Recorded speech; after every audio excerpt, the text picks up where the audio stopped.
主子，奴才赶了20年车，京城外的官道都没这般顺道。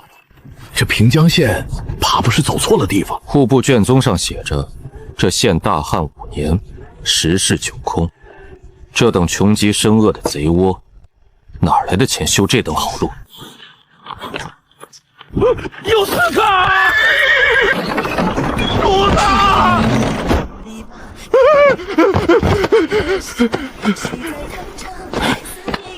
大胆狂徒！你可知惊犯了何人？管他是玉皇大帝还是阎王爷，少跟老子大呼小叫！超速你还有理了？外乡来的吧？硬木轮子上我们平阳县的水泥路也敢飙这么快，连换包胶皮车轮的常识都没有，摔了活该！刚才那一摔让我真切地感受到，这被称为水泥的东西，竟比皇宫里的青石板还要坚硬可怕。穷得快死人的县，铺得起这么硬的石头大道？你们是什么人？平阳县交通巡捕司。主干道马车限速30里，你刚才飙了起码60里。还有前面十字路口那根琉璃柱子里闪的红灯，你瞎了看不见。红灯停，绿灯行，乡下来的也得守规矩。主子，这穷县反了天了！什么红灯绿灯，什么水泥？大楚开国200年就没听过这种规矩，定是那县令巧立名目，故意设卡勒索过客。我等初来乍到，确实不懂平江县的规矩，这超速该如何处置？初犯，念你们外省人，从轻。罚款2两，暂扣录像积分3分。拿着，去前面岗亭交钱，绿灯亮了再走。再敢超速，没收马车，人给我进作坊里干半个月苦力。放肆，退下！堂堂大楚天子，被人从马车上摔下来不说，竟还在自己的疆土上被人开了罚单。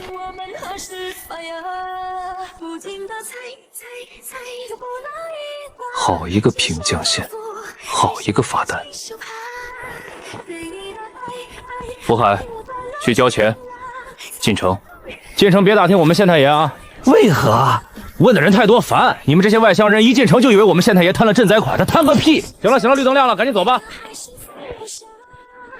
朕倒要看看这平江县的水到底有多深。入城费50文，收据拿好。进城先去左边大棚里洗手消毒，敢带病菌进去，腿给你打折。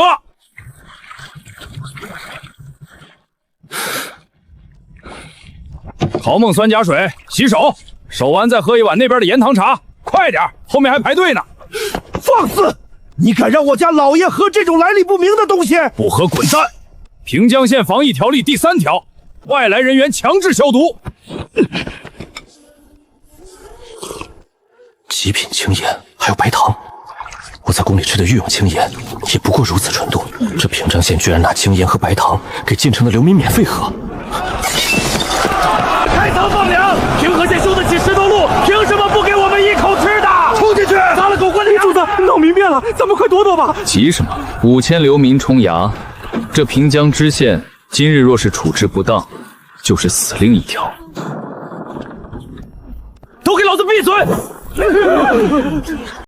都给老子闭嘴！老子告诉你们，官仓里连一粒发霉的谷子都没有了。想吃白饭的，现在就滚出城去等死！谁敢往前走半步，老子就地格杀！狗官不给活路，大家跟他拼了！活路有，但是城里有活干。平江的规矩，以工代赈，谁出力谁吃饭。今晚干活的人不仅有粥，还有肉。登记造册，第1队去南城把所有快塌的危房全扒了。第2队去西城清理垃圾山，把臭水沟填平。第3队去城外挖窑烧石灰。大人，俺们没力气，干不动咋办？干不动也得干，平江不养闲人。还有家里有发烧拉肚子，立刻送去城东隔离棚。谁敢隐瞒病情，全家打断腿扔出城。大人，那不是把人关起来等死吗？不隔开，死的是全城。瘟疫是怎么来的？是脏水垃圾传出来的。把病人和健康人隔开，用石灰漆消毒，这就是现在的规矩。这规矩不是朝廷的王法，是我陆长远的铁律。排队领碗造册，半个时辰后开工。半个时辰后开工。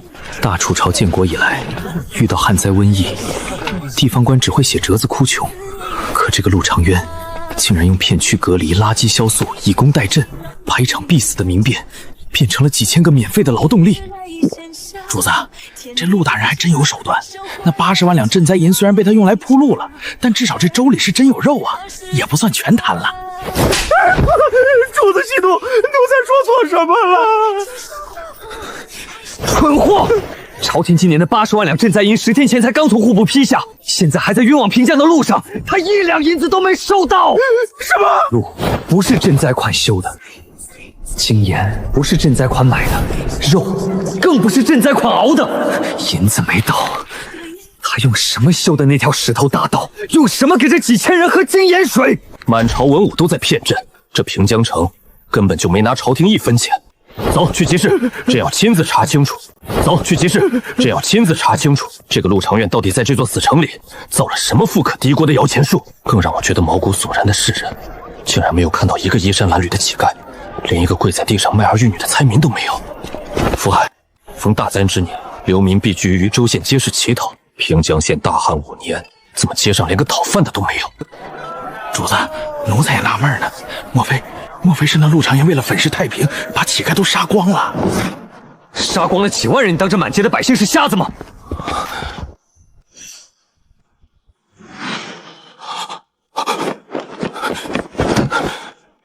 这难道是盐？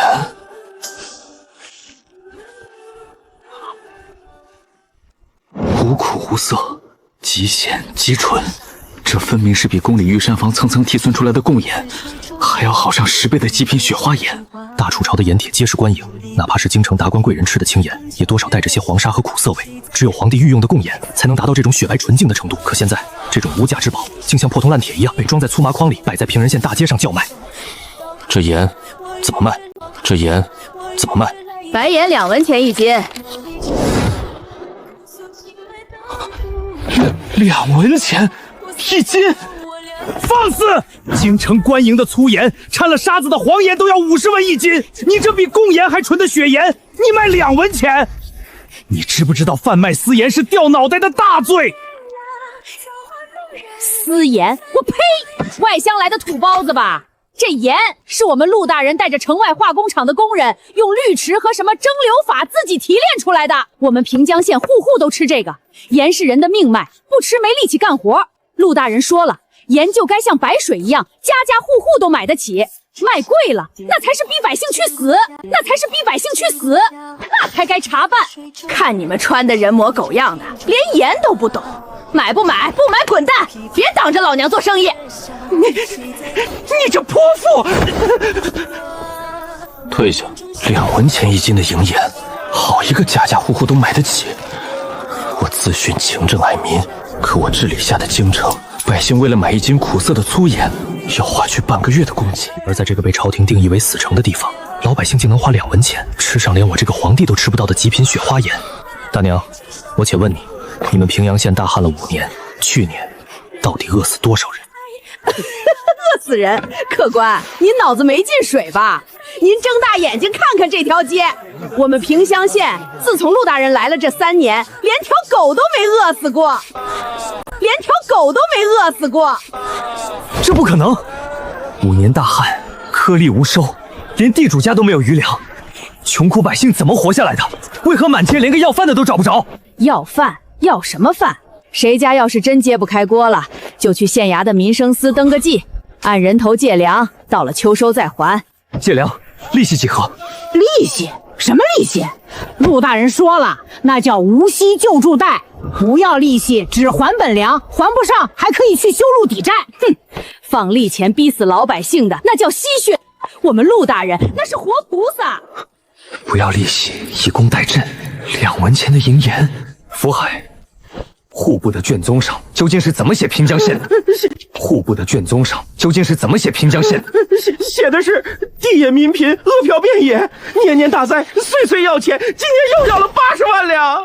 好一个岁岁要钱，一个能自己产出银盐，能修起石头大道，能让百姓3年不饿死一个人的县城，在朕的卷宗里，竟然是一个年年伸手要钱的人间地狱。80万两。年年80万两，这笔钱从来就没到过平江县，是朝中有人把平江县当成了骗取国库赈造的一款的幌子，当成瞎子傻子一样蒙骗了整整3年。客官，看你气成这样，这点事儿就算稀奇了？你是没去城外看看？城外有什么？客官，你是京城来的吧？城外有什么？客官，你是京城来的吧？你猜猜，我们平江县城外种的水稻，1亩地能打多少斤粮？猜对了，这袋子土豆送你。我自幼在宫中也是读过农书，亲自视察过皇家御田的。大楚最好的江南水田风调雨顺之年，1亩顶天了打350斤。你平城县大旱5年，1亩地能打多少？200斤。350斤，客官，您打发叫花子呢？1亩地1200斤。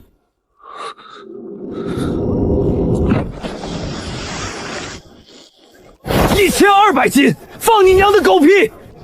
御田最好的年景才350斤，1亩地打1200斤，除非你在地里埋了神仙。哎呀，老李头，你看又来一个！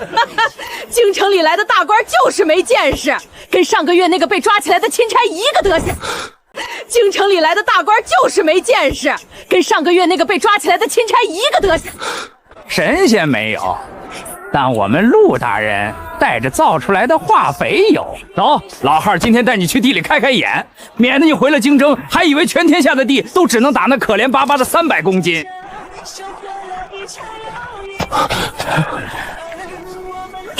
这是何等浩大的水利工程！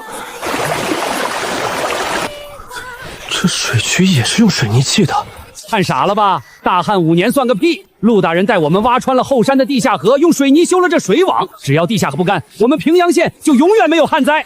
老孙，快过来！老孙，快过来！我又领了个京城来的外乡人。这位爷说咱们亩产1200斤，是在放屁呢！哈哈，又来一个不信邪的。后生，你过来。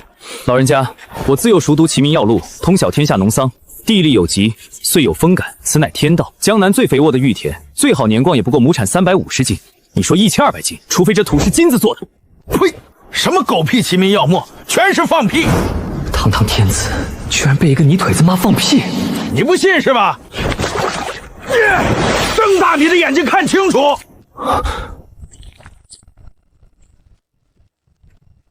庄稼跟人一样，光喝水不吃肉，能长壮。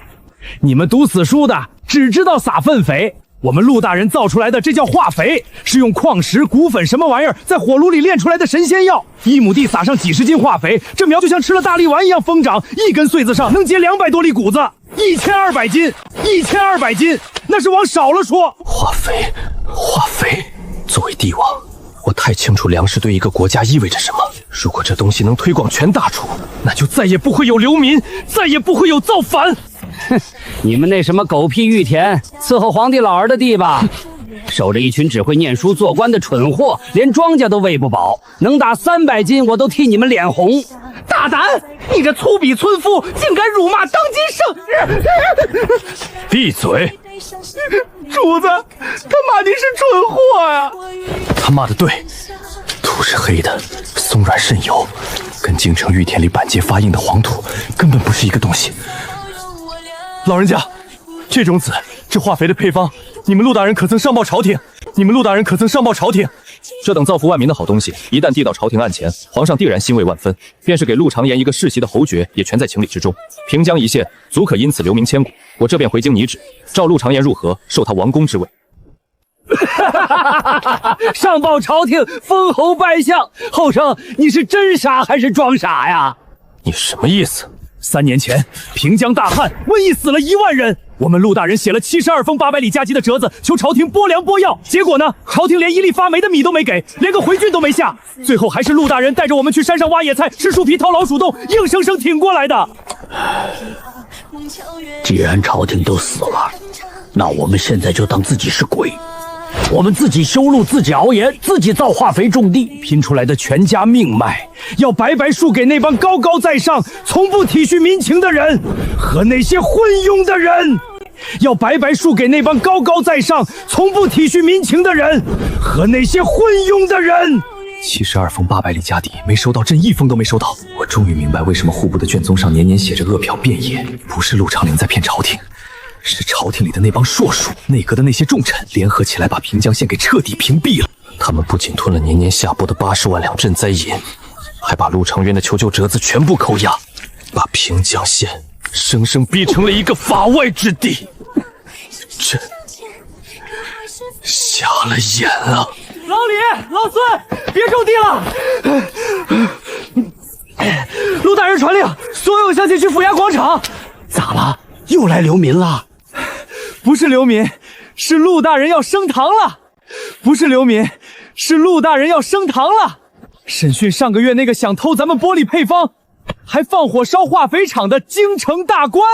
京城大官，外乡人，你运气好，那狗官带着个钦差的牌子，嚣张的没边儿，被我们陆大人当场打断腿扔进了大牢。今天说是要公审呢。走，福海，咱们去看看是哪个不怕死的狗东西，敢拿着朕的钦差令牌在平江县作威作福。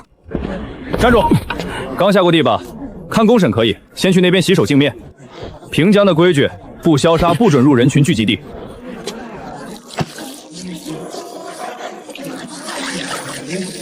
宫里的嫔妃为了求一块能洗去油脂的极品香胰子，花费100两白银都不一定能买到成色这么好的。这等去无神物，造价几何？这等去无神物，造价几何？这叫肥皂，陆大人带城外化工厂的工人熬出来的，5文钱一块，全城百姓家家户户洗澡洗衣服都用它。5文钱，不仅能洗去泥垢，更能洗去瘟疫和病菌。我终于明白，平江县为何能在大灾之后彻底阻断瘟疫了。极其严苛的卫生规矩，加上这廉价到令人发指的工业神器，平江县简直是一座坚不可摧的堡垒。陆长渊，本官乃督察院巡按使天子钦差，你竟敢派人将本官绑来公堂，你这是形同谋逆！谋逆，张大人，你深夜买通地痞，潜入平江化肥厂窃取配方，被人赃并获。身为朝廷命官，行窃贼之事，你还有脸提天子钦差？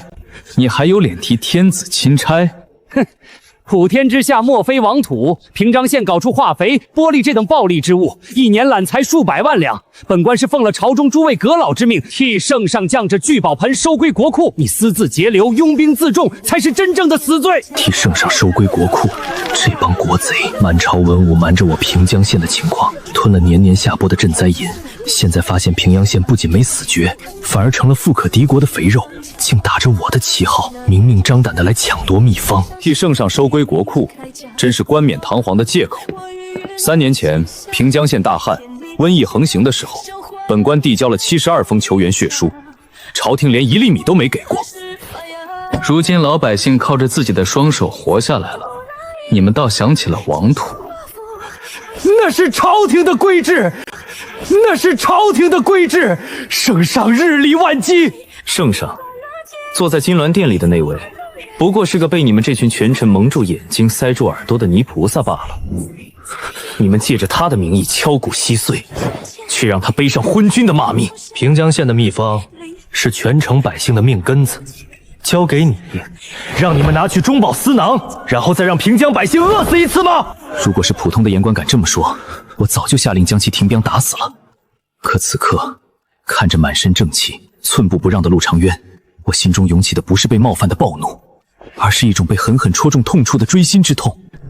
陆长渊没有码错，我自诩英明神武，却连眼皮子底下的一个线都护不住，被这群蛀虫当成了掩护他们的牌坊。陆长渊，陆长渊，你以为本官敢单枪匹马进你的地盘吗？本官来之前已调动5000江南大营精锐甲士，此刻就驻扎在城外5里处。今日午时之前，若本官没有带着秘方安全出城，5000大军就会以平叛之名攻打平家。5000大军围城，主子，大军压境，刀剑无眼，咱们得赶紧亮明身份，或者立刻撤离呀！这是个死局，抗命是死，交出秘方也是死。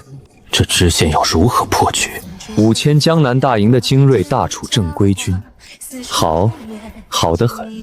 本官正愁兵工厂里刚造出来的那批重型火力找不到合适的靶子试射，传令重工业1营，把咱们的10门城防炮全都给我拉上南城墙，全都给我拉上南城墙。今日本官就教教这群用冷兵器的劫匪，什么叫真正的规矩。兵工厂、城防炮。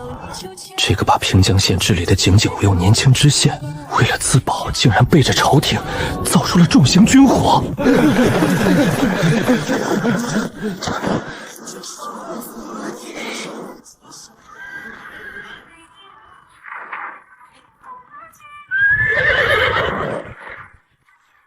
城上的刁民听着，本将乃江南大营守备王威，平江知县目无王法，扣押朝廷巡按。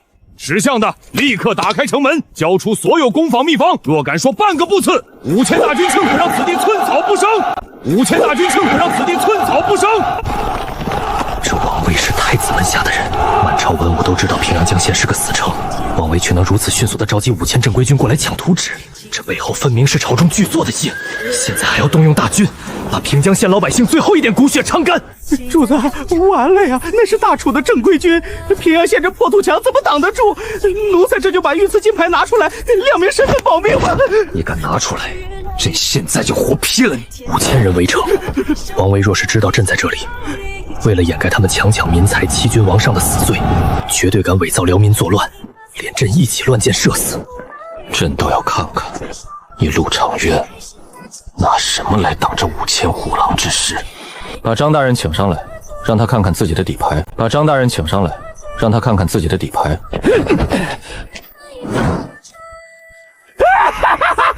你看到了吗？这就是朝廷的底蕴。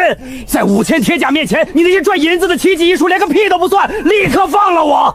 重工业一营推上来，给这群还没开化的野蛮人讲讲平江县的规矩。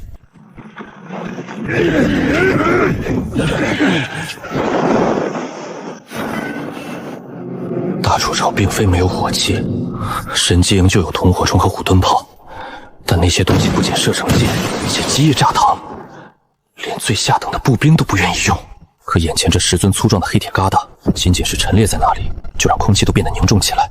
作为马上得天下的帝王，朕有一种对危险的本能直觉，这东西能摧毁一切城防，这东西能摧毁一切城防。陆长渊，弄几个黑铁管子吓唬谁呢？神功营的破铜烂铁，连我前排的木盾都打不穿，你当这是九霄神雷吗？目标：敌军阵前100步空地，警告射击。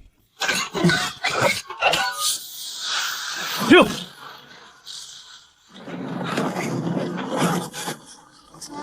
世界短暂时通了。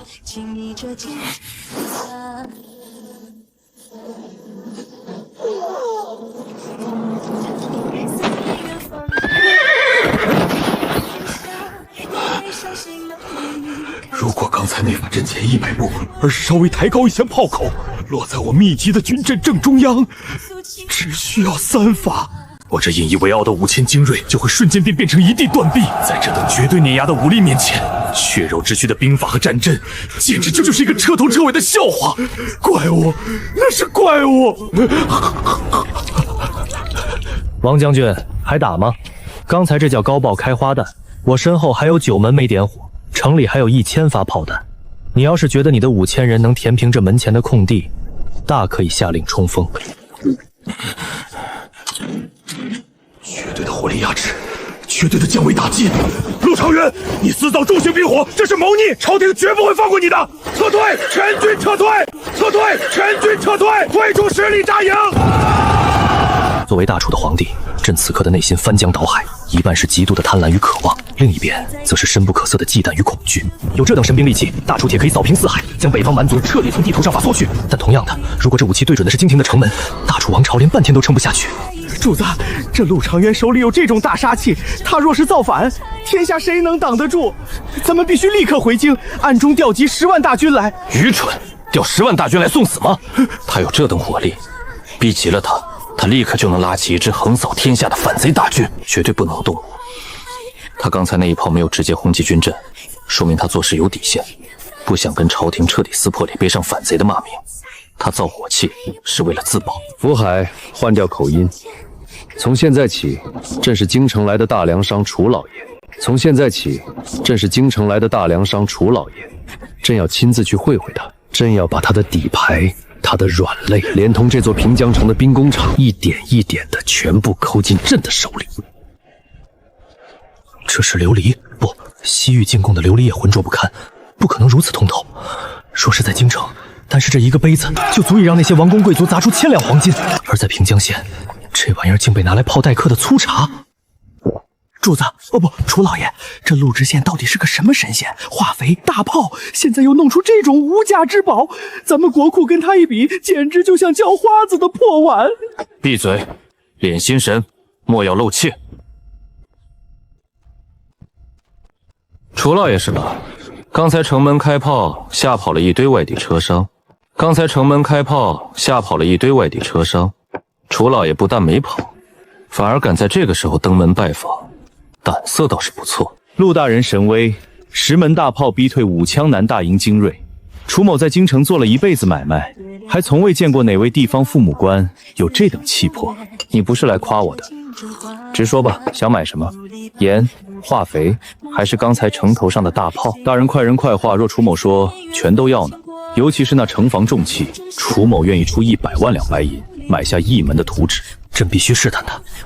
如果陆长尧真的为了钱出卖军火，那这个人就是个唯利是图的军阀，将来必成大患。100万两，楚老爷，你这胃口可比你的命还大呀！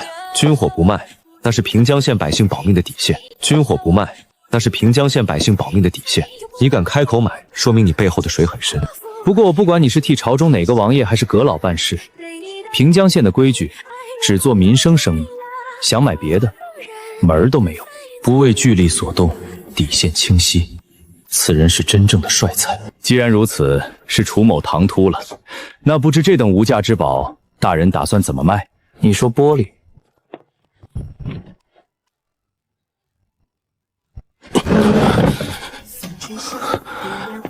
作为皇帝，朕太清楚这种奢靡之物对权贵的杀伤力了。此物若运至京城，楚某有把握一面镜子卖出无上的天价。大人，这玻璃的产量几何？产量，城外南坡建了3座重型高温玻璃窑，材料不过是普通的石英砂和石灰石，只要煤炭供得上，这种镜子、杯子、窗户，一天能出产5000面。5000两一面，一天出产5000面。大楚朝廷1年的国库总收入不到2000万两白银，而平江县仅仅是一个玻璃厂，若放开倾销，1年的纯利润就能将整个大楚国库碾压好几遍，更别提还有井盐、化肥、香皂，富可敌国。不，这是真正的富倾天下。陆大人，你掌握着这等恐怖的财富，又手握足以轰碎城墙的火器，匹夫无罪，怀璧其罪。今日城外的5000大军只是个开始，江南大营足足有10万大马，你就不怕朝廷彻底翻脸，举国之力来绞杀你吗？朕倒要逼问出你的真实野心。举国之力绞杀我？楚老爷，你既然常年在京城走动，怎么还看不穿这朝堂上的把戏？你以为今天来要我命的是大楚的朝廷？你以为那个坐在金銮殿上的皇帝有胆子有脑子下令调江南大营来围我？大人此话何意？实话告诉你，我昨晚已经截获了王威和京城的密信，江南8省去年上报的灾情折子全是假的。满朝文武上至内阁首辅，下至江南道台，已经结成了一个庞大的利益贪腐网。他瞒着皇帝私吞了江南300万两赈灾银款。300万两，不仅是平江县，整个江南8省的赈灾银全被私吞了。那个皇帝自以为英明神武，其实不过是被门阀世家当成了一只下金蛋的蠢鹅。他们为什么要来平抢图纸？不是为了充数国库，是因为他们贪得太多，账面上的亏空补不上了。他们急需平江县的玻璃和化肥去填补那个300万两的无底洞。而且王威的5000大军撤退后，并没有回江南大营，而是直接转道向北，封锁了江北大运河的渡口。封锁运河渡口，那是朕这次微服私访回京的必经之路。他们要造反！但我知道，那群蛀虫既然敢调派人手，就说明他们已经做好了掀桌子的准备。此时此刻，如果那个师察主上还在微服私访的路上，他的人头恐怕已经上了江南大营的必杀名单了。一股极其恐怖的寒意瞬间从脚底直窜天灵盖，他的人头恐怕已经上了必杀名单。这句话在朕脑海中疯狂回荡。作为皇帝，朕太清楚江南大营封锁运河意味着什么，这意味着整个江南的军政系统已经彻底脱离了朕的掌控。他们怎么敢？陆大人，江南营地封锁河道，行事完全不合规范。若无朝中身居要职之人应允，怎会调动大批官兵？是谁擅自做出这般出格举动？楚老爷既然在京城手眼通天，不妨看这封不被我截获的信，看看这背后坐镇的显贵到底是谁。太子，当朝储君，朕亲手抚养长大的长子，偏将事发，父皇已至江南暗访，王位领兵5000，火速拿下平江秘方一田亏空，封锁运河沿线。若见父皇车驾，务必制造成流民暴乱、意外崩叙之象。主子，难怪内阁和户部会联手将平江县写成死绝之地，勾结群臣掏空了江南的赈灾银。如今见这样微服私访，怕事情败露，竟然直接下令要在江南除掉朕这个父皇。楚老爷，这买卖还谈吗？楚老爷，这买卖还谈吗？你如果是替京城哪位王爷办事的，我劝你赶紧逃命吧。这江南马上就要变成绞肉机了。逃？朕的天下，朕往哪里逃？福海，亮牌！大楚皇帝陛下，御驾在此。平江知县陆长渊，见过陛下。既然知道朕是天子，为何不跪？陛下觉得微臣该跪吗？微臣该跪吗？微臣若跪，是跪陛下欲与天下四海称平。可江南8省的赈灾银被贪官瓜分，平江县恶瓢遍地，使朝廷在哪里？微臣若跪，是跪陛下圣明烛照，察察为民。可满朝文武结党营私，连当朝太子都敢矫诏弑父，陛下却被当成泥菩萨一样蒙在鼓里，甚至还要微服私访才能看到真相。平江县能活下来，靠的是老百姓自己种地、自己烧玻璃、自己打大炮，没有花国府1文钱。陛下，这平江城里，除了您这个头衔，没有哪一样东西值得微臣下跪。朕半句反驳的话都说不出来，因为他说的全是血淋淋的事实。大楚的皇权，在平江县这个被遗忘的工业孤岛面前，在平江县这个被遗忘的工业孤岛面前，就像一个被扒光了衣服的小丑，苍白且无力。朕现在身陷绝境，外有叛军封锁，内无兵马勤王，朕必须拉拢眼前这个掌握着降维武器的国士。好个不跪的狂徒！陆长渊，你是个聪明人。江南大营有10万兵马，你平江县就算有10门大炮，也挡不住10万人日夜不停的攻城。朕现在需要你的火炮和这座城防，而你需要我的身份背书。若无我的名义，地方驻军便会认定你行事不合规范；若你降住我，便是稳定局面的头等功臣。只要你助我重返京城，安定各方局势，事成之后，我会为你谋求世代优厚的仕途优待。朝中核心事务也交由你一统统筹处置。陛下，你似乎搞错了一件事。微臣造大炮不是为了给谁当保住龙椅的工具，微臣造大炮不是为了给谁当保住龙椅的工具，是为了我平江县的老百姓再也不用看别人的脸色吃饭。王威的5000人只是前锋，不出3日，江南大营的10万主力就会以清君侧的名义兵临城下。这结盟，微臣接了，不是为了你的一字并肩王，是因为大楚现在不能乱，乱了，苦的还是天下的百姓。传令中东业总局，全县停产民用物资，启动1号战备预案，地下兵工厂连夜开工。陛下，这几天委屈您在城里待着，接下来微臣会让您亲眼看看，当钢铁和火药开始咆哮时，10万大军是个什么下场。陆大人，朕承认你的城防炮威力惊人。陆大人，朕承认你的城防炮威力惊人，但江南大营有10万精锐，火炮装填缓慢，一旦他们不计伤亡的散开阵型，以人海战术强冲城墙，你凭城里那几百个拿杀猪刀的衙役，拿什么挡？朕作为帝王，深知冷兵器战争的残酷，10万人，就算是用尸体堆，也能在平江县的城墙前堆出一条路来。几百个衙役，陛下，微臣说过，时代变了。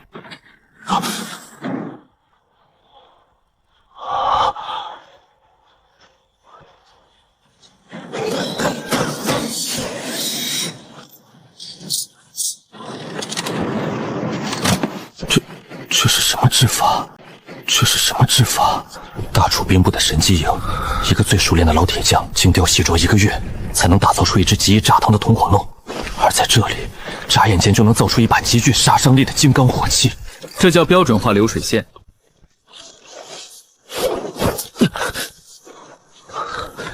火器装填极慢，遇上骑兵冲锋，开不出1枪就会被马刀砍下脑袋。你说的对，所以微臣还准备了这个定装止壳弹，内含标准定量的颗粒黑火药。熟练的射手只需5息，即可完成一次装填。5息，呼吸一下，呼吸，呼吸一下。这意味着敌人的骑兵哪怕再快，在冲锋的路上也会遭受至少3轮以上的致命打击。陛下，我平阳县确实没有几百个衙役，但我有3000名常备火枪民兵。只要这种枪和子弹足够，随便在田里拉一个农兵，训练3天，就能在50步内一枪射穿大楚从小习武耗费千金培养的重甲精锐。现在陛下可以算算，这条流水线一天能生产多少把枪？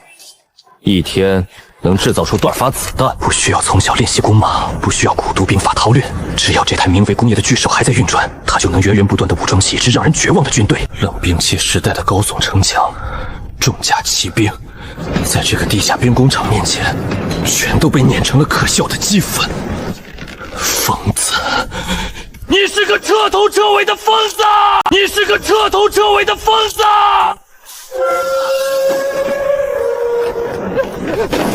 报告大人，江南大营10万主力已渡过长河，神风骑兵距离南城门已不足5里。10万大军终于到了，就算火器再强，可那毕竟是10万大军，那种铺天盖地的压迫感，足以让人未战先溃。传令火枪1团、2团，带足弹药，全体登城。重炮营推上城头炮位。陛下不是想看微臣怎么挡10万人吗？走吧，随微臣上城头。今夜，微臣给陛下放一场最昂贵的烟花。今夜，微臣给陛下放一场最昂贵的烟花。工兵连，准备接通城外电门。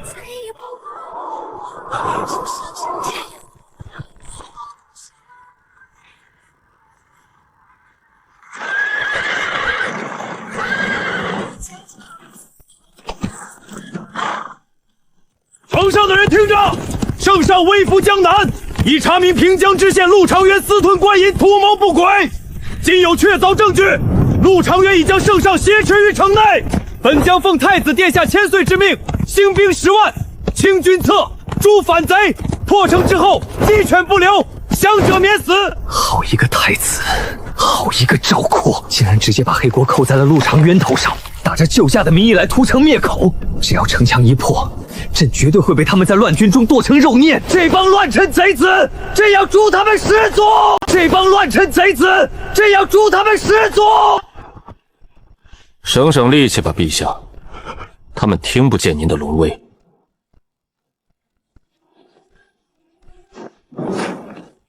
枪上膛！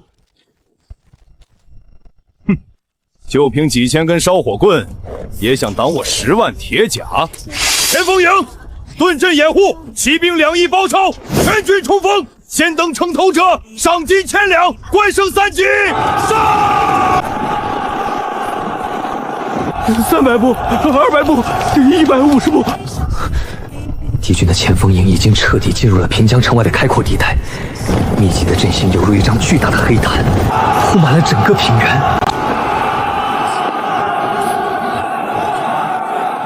艺术就是爆炸。起爆！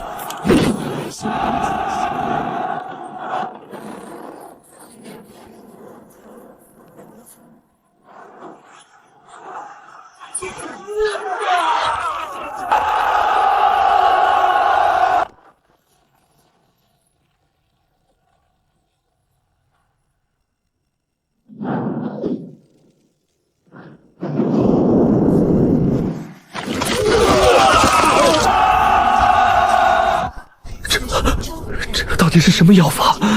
这到底是什么药法？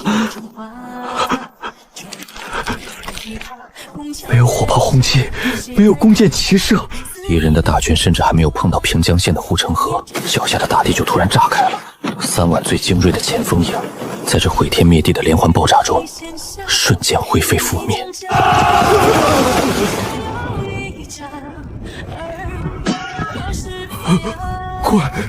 怪物，不是妖法，那是天法！老天爷发怒了！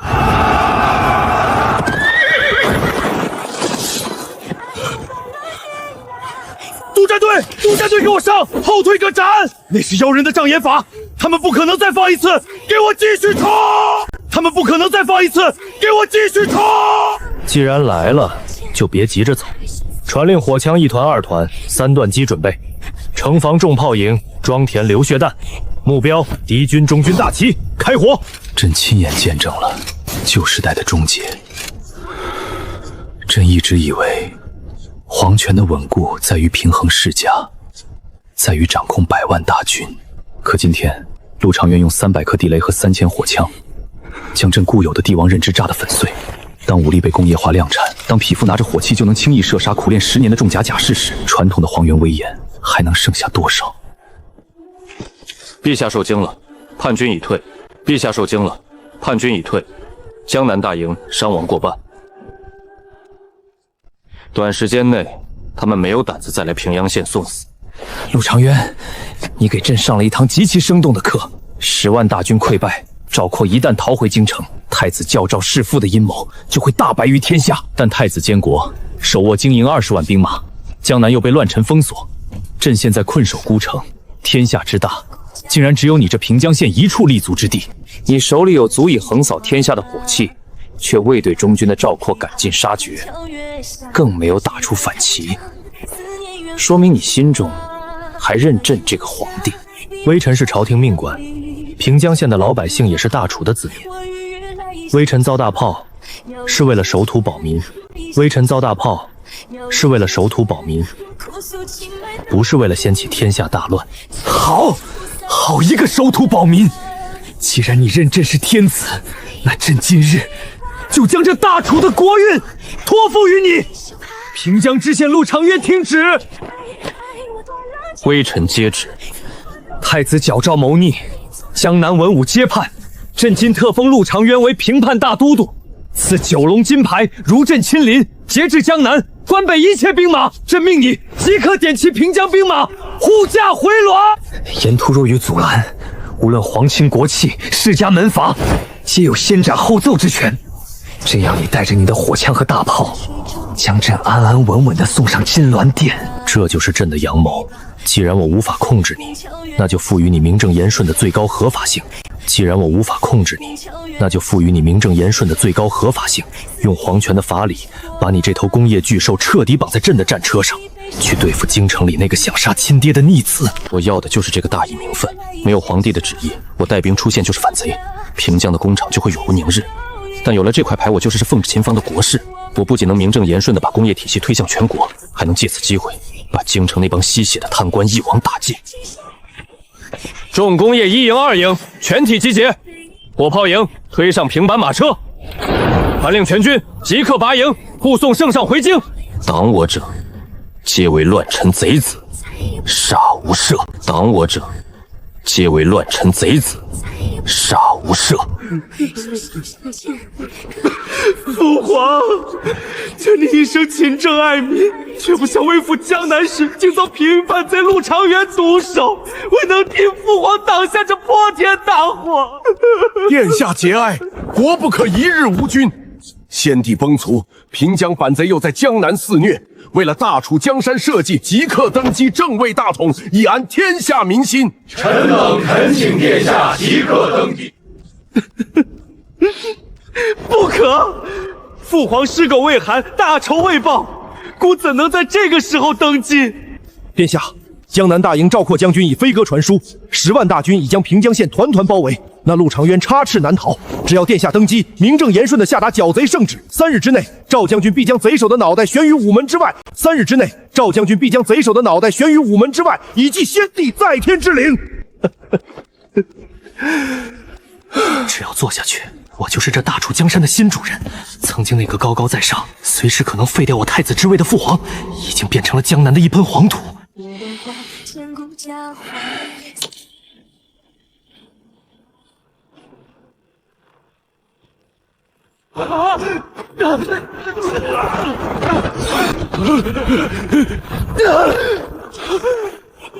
怎么回事？哪里来的镇天宝？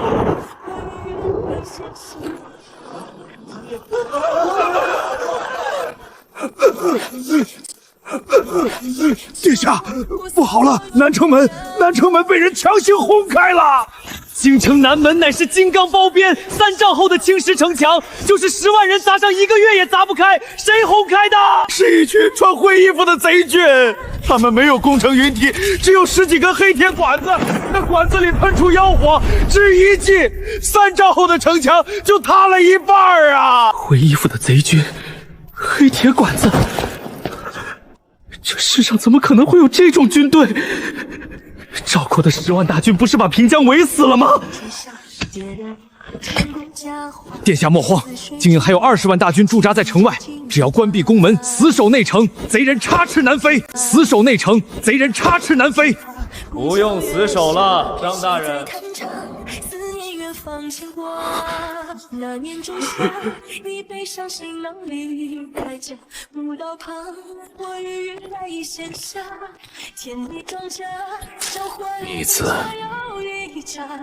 朕还没死呢，这龙椅你也敢坐？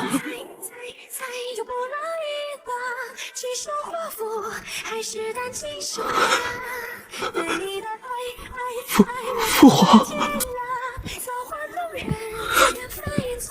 你还认得朕？大楚的楚军，户部尚书满朝的国之栋梁，朕不过是去了一趟江南，你们就连龙袍都替新皇做好了。朕不过是去了一趟江南，你们就连龙袍都替新皇做好了。一旦父皇重新坐上龙椅，等待我的就是废黜、圈禁，甚至是一杯毒酒。不，你不是父皇，先帝已经驾崩在江南，你是平江反贼陆长言的替身，是妖人假扮的。这是要指鹿为马，鱼死网破。拿下妖人，保护殿下。好，好得很。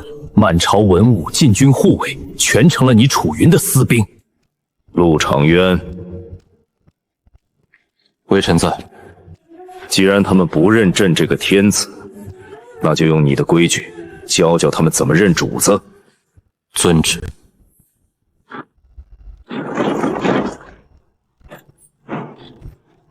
妖法而已，御林军给本宫杀！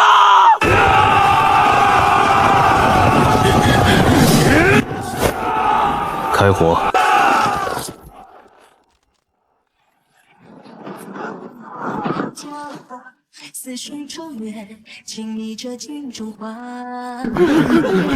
我终于明白南城门的守军连一炷香都没撑住，在这种恐怖武器面前，皇权的威严和重甲的防御，比一层窗户纸还要可笑。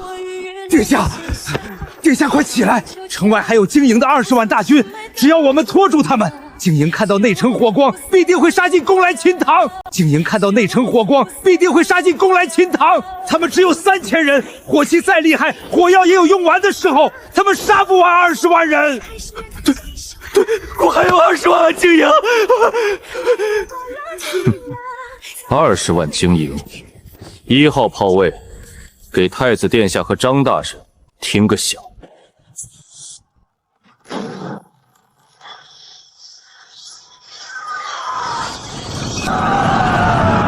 张大人，你真以为这太和殿的隔音效果很好吗？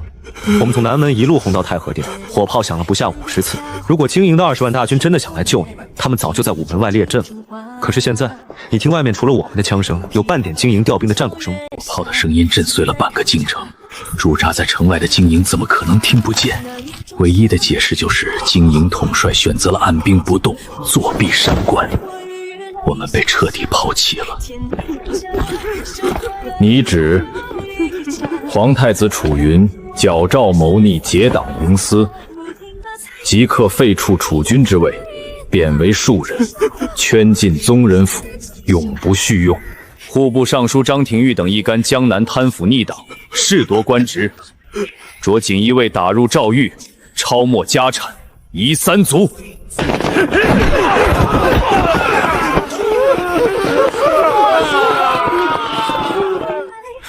祸乱大局之人已经处置，陆长渊。祸乱大局之人已经处置，陆长渊。你此番出力良多，我此前承诺过，待到诸事安定，会为你谋求世代优厚的仕途礼遇。往后朝中核心要务都交给你协同统筹掌管。我在等陆长渊谢恩，等这个掌握着工业巨兽的男人彻底融入大楚的权力体系。陛下，你这龙椅太硬，微臣做不惯，也不想做。这京城太臭，微臣该回平江县去种微臣的地了。你说什么？一字并肩王，内阁首辅，这是大楚开国以来从未有过的殊荣。你不要！你折腾出这么大的动静，甚至炮轰京城，就是为了回平城县去种田。炮轰京城，就是为了回平城县去种田。世人熙熙攘攘，皆为名利。他手握重兵，立下奇功，此刻就该接管朝政。他居然说京城太臭要回去。陛下，微臣若想当权臣，刚才在城外大炮对准的就不是南城门，就是您的后背了。朝堂上的争斗，说白了就是几百个聪明人，为了争夺老百姓种出来的那点存粮，互相算计，互扯后腿。在这太和殿里吵上3个月，也建不起一座高炉，修不出1里水泥路。微臣没那个闲工夫陪他们玩这种零和游戏。微臣要做的是把那块名为天下的蛋糕做大1万倍。把天下做大1万倍，何等狂妄，又何等气魄！那你想要什么？那你想要什么？3件事：第一，平江县及周边100里划为大楚特别工业区，生政财税，微臣一言而决，朝廷不得插手。第二，微臣会留下碎发枪的图纸和3门城防炮，帮陛下武装一支2万人的绝对底细。作为交换，陛下要用举国之力为平原县提供煤铁矿石和生丝棉花。第三，当下贪腐之风仍未肃清，无论主事之人采用何种办法，3年内务必肃清损害民生的不良官吏。微臣的商品要卖遍全国，要是再有哪个不长眼的巡抚敢拦路设卡，微臣的大炮可是装了轮子的。这哪里是在要赏赐，这分明是在给大楚帝国规划一条前所未有的强国之路，用火器巩固皇权，用工业碾碎旧制。好，朕准了。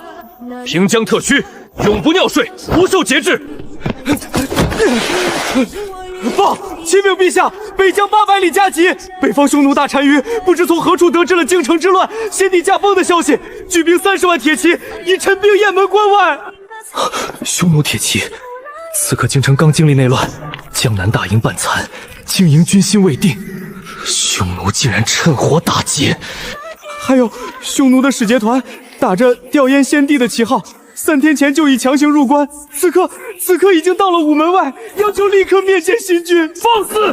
放肆！30万大军压境，派使者逼宫，他们这是看准了朕大楚内乱，想来割肉吸血，宣他们进殿。朕倒要看看这帮塞外野狗敢在太和殿上废什么！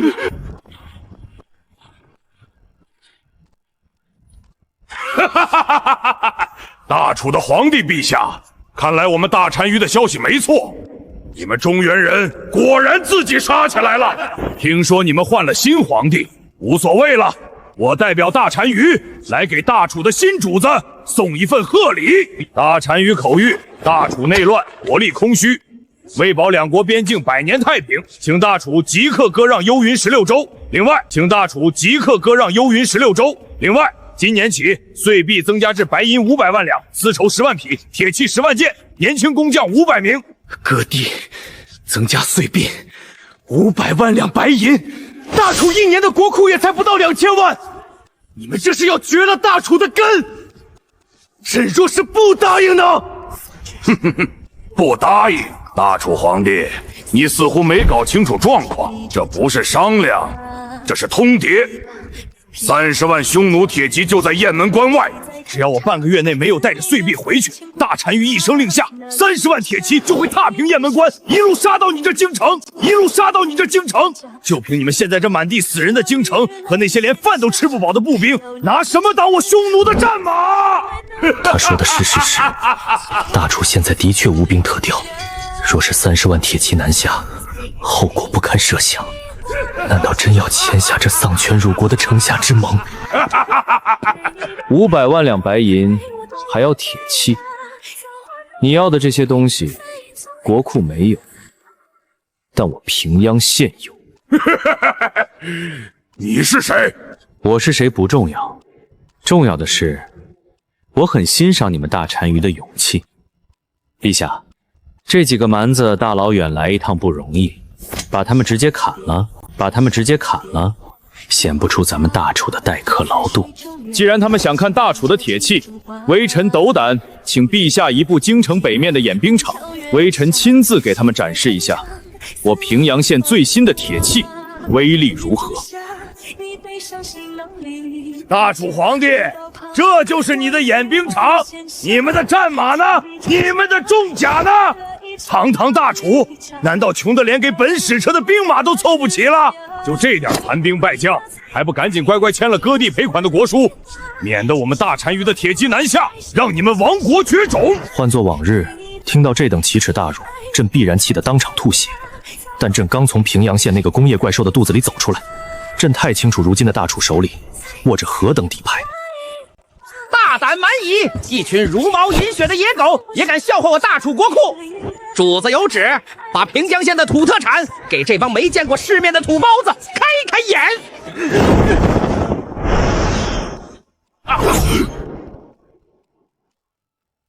这么多极品贡盐！呸！什么贡盐？这是我们平江县化工厂流水线制出来的粗盐，2文钱一斤。我们大楚老百姓拿它喂猪都嫌咸。你胡说八道！天下哪有2文钱的青盐？哼，没见过世面的东西。接着看。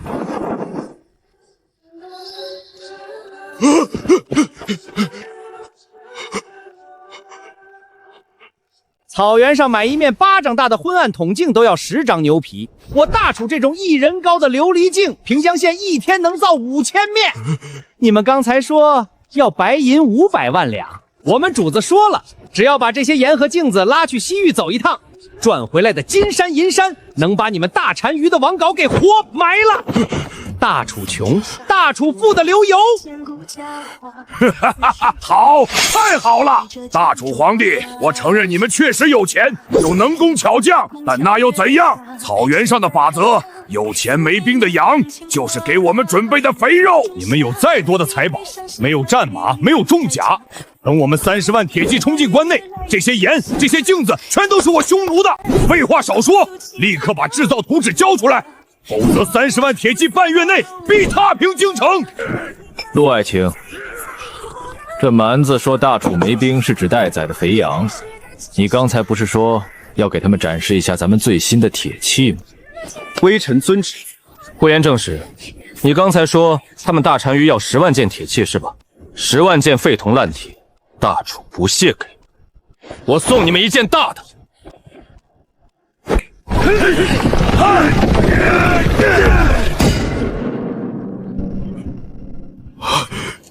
这是什么东西？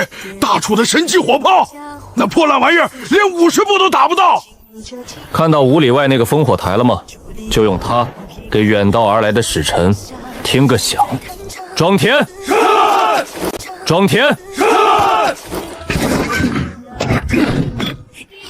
仰角15度，开火！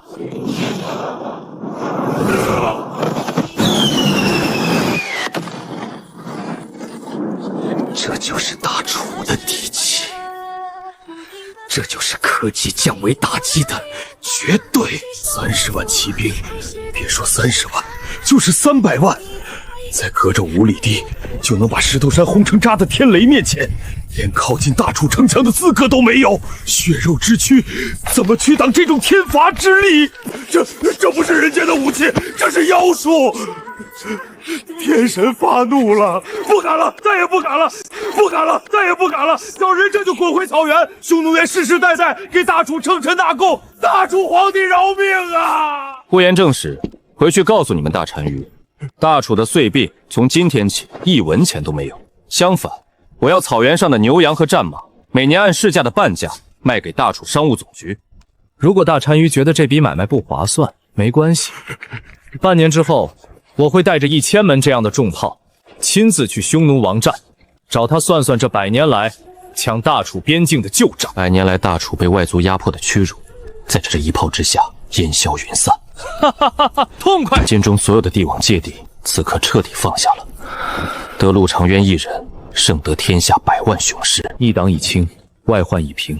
陆长渊，朕履行承诺，这封圣旨你自己填，一字并肩王，内阁首辅，天下兵马大元帅，只要你开口，大楚的半壁江山朕与你共治。陛下，微臣若想掌权，就不会把火炮的锻造图纸和碎发枪的流水线图纸全留在这御书房里了。微臣是个搞实业的，不是搞平衡的。大楚的朝堂需要的是制衡、妥协和权谋。微臣若留在内阁，看到户部批笔修桥的款项要走3个月的流程，微臣会忍不住把火炮架在6部门口，把那些尸未裁的官僚全轰上天。朕太了解这群文官的做派，也太清楚陆长渊的脾气。把这尊杀神留在讲究和光同云的朝堂上，大楚的官僚体系迟早会被他用物理手段强行消灭。所以京城这个大泥潭就留给陛下自己去清理吧。微臣还是回平阳县去管微臣的工厂，种微臣的试验田。陛下只要保证平阳县的特区地位，源源不断的送来矿石和生丝，平阳县就会是大楚帝国永远跳动的心脏。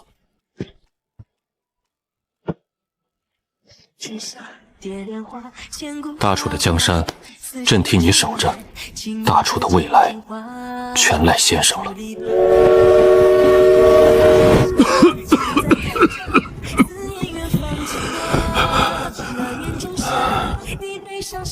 父皇，您身子不好，为何还要跋涉千里，亲自去这平庄县？明儿朕时日无多了，在把这万里江山交给你之前，朕必须让你亲眼看看，支撑大楚帝国能够横扫八荒、百年无忧的底气到底在哪里？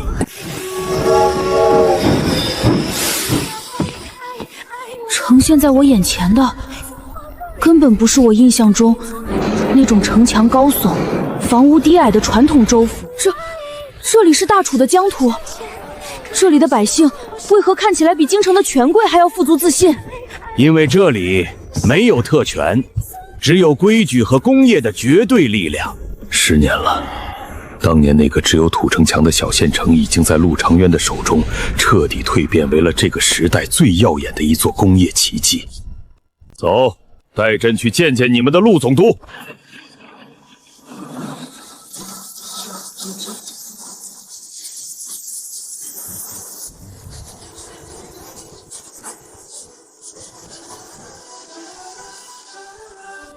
老陆，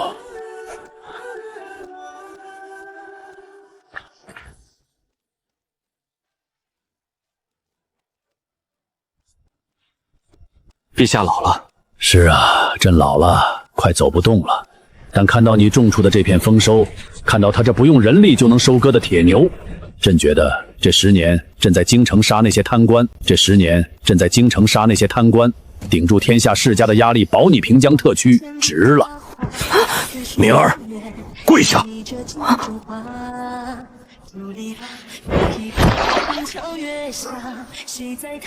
陛下，这是何意？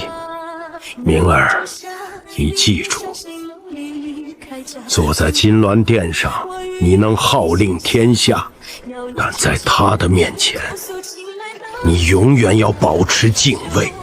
大楚的江山是楚家的，但大楚的脊梁是他平阳县的100万工人和这片土地上喷吐的钢铁之火。朕今日将江山交给你，但朕将大楚100年的国运托付于他。只要楚家历代君王不犯平江，尊陆长渊为大楚国士，大楚的国造便如这滚滚向前的钢铁巨轮，万世不竭。起身吧，百姓能饱腹安居，工厂持续兴业造物，只要民生安稳富足，便是值得坚守的世道。回去告诉京城的百官，旧时代过去了，平江县的大门永远向那些愿意推着时代往前走的人敞开。